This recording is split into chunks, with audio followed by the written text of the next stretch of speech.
showed you the Iowa State Fair had a chicken calling contest. Turns out they also have a husband calling contest. Listen to this. Oh, no. Gary! Gary! Hey, son! Hey, son! Oh, my goodness.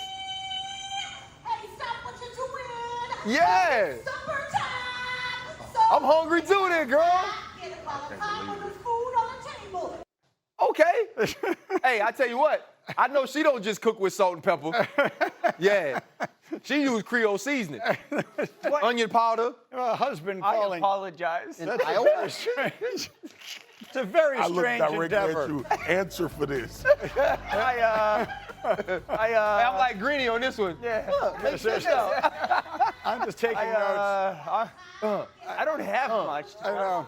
Now, I think we can all agree. I wonder however, how it go though. Like I was wonder a- how like they show up at each other's house with pie and be like, ladies, let's come up with a game. Yeah. Now you know what happened. One time they were having a barbecue. That lady went outside and behaved like that, and they was like, man, we can start a whole fair with this. There's got to be an industry in this somehow. Anyway, Talk to exactly me was later. I'll say Just this tell right me later now. after the show. That's Okay. one's supposed to be the whole segment. Yeah. we are definitely doing Get Up from the Iowa State Fair next year. I need to see all of this in takeaway. person. Okay, I'm I busy. Need, I need one QB quick read. And Swagoo, I'm getting it from you. What were you most impressed by watching Caleb Williams Sunday night against Buffalo? It was the quick decision making, getting the ball out of his hands, understanding that playing with rhythm and timing is how he's going to progress as a quarterback. Big body of work of something that a player's weak at and struggles at.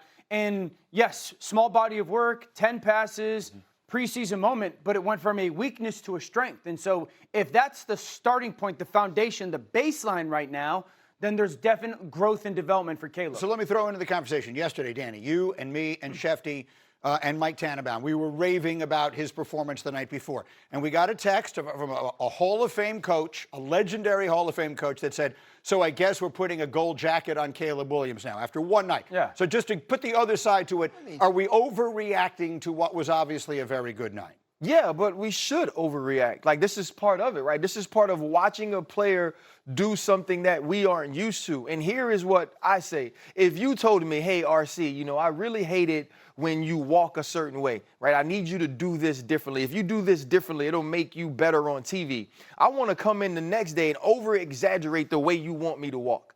That's what I saw from Caleb Williams, right? Ben Johnson says, okay, I want to see you get the football out of your hands. I also want to see you protect it and not take bad plays. And when you look at this game, he got the football out of his hands, and then there were two plays. He gets rushed by DeMar Hamlin. He escapes out of the back of the pocket, and he throws the football away. And then you have another play where he has the screen, right? He has an opportunity to hit the screen. The screen's not open. He dirts the ball. The next two plays, the third and five to Alameda Zaccheaus, it's a touchdown.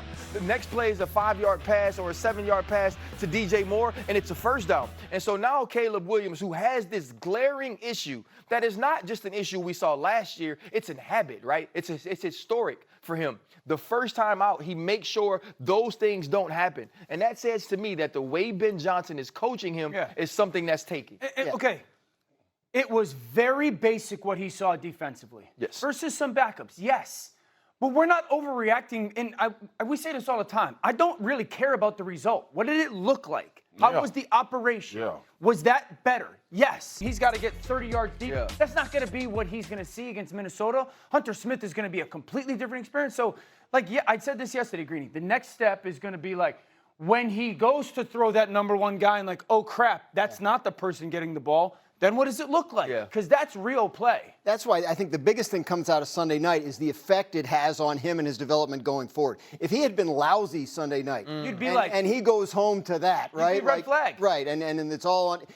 Then that's a problem. I go back always to this conversation I had with Kevin O'Connell last year in training camp, where he talked about the worst thing for a young quarterback is when negativity compounds, and then that starts to affect your confidence. So bad things are going to happen, but you don't want them to pile on top of each other to the point where you feel like it's too much. Caleb Williams had a positive experience on Sunday night, and he can build off of that. And going I don't forward. understand this sentiment of not being excited about a coach accentuating something that we thought was a problem for him. Right. Right. That throws me for. I hate when people say that because your ass would have overreacted if he would have played awful. Right. Yep. You'd have said it's time for him to go. They need to figure out the quarterback. What we wanted to see from Caleb Williams was could he play on time? Could he play in structure? And would he make the game? What the hell are we supposed to say? That's it, right? Because after the that? questions are, can he do this? Can he? Yes. Now you know he can't. Right. Will he? Every Right. single That's week, every now single practice? TBD. No. But that's the thing, But he though. can. Ben Johnson, I didn't know what sort of personality he'd have because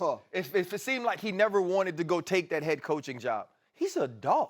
Like Ben Johnson's a G. After the game, he didn't get up there and say, "Oh, this is going to be great. It's going to be linear." He said, "You know what? With a young player, sometimes it's 2 steps forward, 1 step back. It won't be this linear process where he's just great. But for today, it was good." And this is the other thing. You know what we were like raving about Caleb Williams last year? He rolled to the left, he threw it to the right, and it was this awesome throw. It was none of right that. now, we're talking about his process. Right now, we're talking about his mechanics, and that's a step forward. And this is just a developmental thing for him. It doesn't mean that he's going to go win MVP. Right. There is going to be ups and downs this season. Right. But this is a good starting point. And you don't want to have all that conversation because, as we all know, real G's move in silence. Like lasagna. U.S. Open said it? qualifying continues today on ESPN Plus at 11 Eastern. Also starting at 11, a new mixed doubles 2-day tournament on ESPN2 and Plus, which then continues at 1 on ESPN News. Coming up, bottom of the hour, back on Get Up. More from last night. I introduce you to Mitchell Tinsley. Marcus, how about the Moss? Oh, I love it so much. We And were the sitting toe in tap. the green room last night like he made somebody team. If it's not the Cincinnati Bengals because they have 2 real This good the ones. one right next here, one, though. Oh, like my watch him goodness. climb, get the feet down. Sunday This is catch. actually great coverage. On his Yeah. head? Like, Sunday catch. man, On this his is head. big time. Like, Sunday if catch. it's not Jamar Chase, T. Higgins, and Mitchell Tinsley, it's Mitchell Tinsley somewhere Yeah. making plays for someone. this season. Second-year wide receiver looking for a spot in a very talented receiver room. To you guys' point, Somebody maybe might he won't break wind for up him. there. He's going to wind up somewhere. I'm the 2 Giants. spectacular Go get him. plays. Okay, it's been too long since we have asked RC to explain a tweet. So let me set this one up, okay? So the Jets and Giants played on Saturday night. And here's a moment where Jets tight end Stone Smart just lays out Abdul Carter. That knocks him down. Carter gets up. He gets knocked down again. And he wasn't thrilled Now about it. that's too much. The Jets posted this, That's too much by the whole line. and Abdul Carter didn't like it. So Abdul Carter tweeted, and we'll show you the tweet here. He tweeted, "Might be the only highlight of the Jets all season." Oh, boy. And we put BTA. Which you know what that means. I'm going to ask RC to explain it right now. Weak ass chip. Weak ass Chip ate that expletive like BBQ. Yeah, so- RC, so- why are you laughing at that? I don't know. Okay, can't read okay. it whiter. I don't know what BTA means. he reads it like he is. Can you please explain that tweet? Well, the first thing is, this ain't the first time we saw another number 11 from Penn State get chipped and be mad about it. Okay. Right? The same thing happened to Micah, right? Yep. And what he's saying is, he's like, this might be the only time the Jets get a highlight on offense all season because, in my professional opinion, he's saying they poo. Right. Right? They are not good. Ooh. He's saying they poo. And then he said they put BTA. What that means is they put belt, right? This is a Ferragamo joint right here. Okay. Belt to booty. Right? But the A is not- but the A don't mean booty. I got you. Right? And then he talk Okay. about the chip, and he Okay. say the chip is weak, but he say he ate it like barbecue. So what he's saying is, yeah, you got me on this play, but I ate that and I'm Yeah. coming back. Yeah. But it didn't look like he ate it Yeah. because it looked like they rolled him over on the ground. Cleared up a lot. Now it actually does all make sense.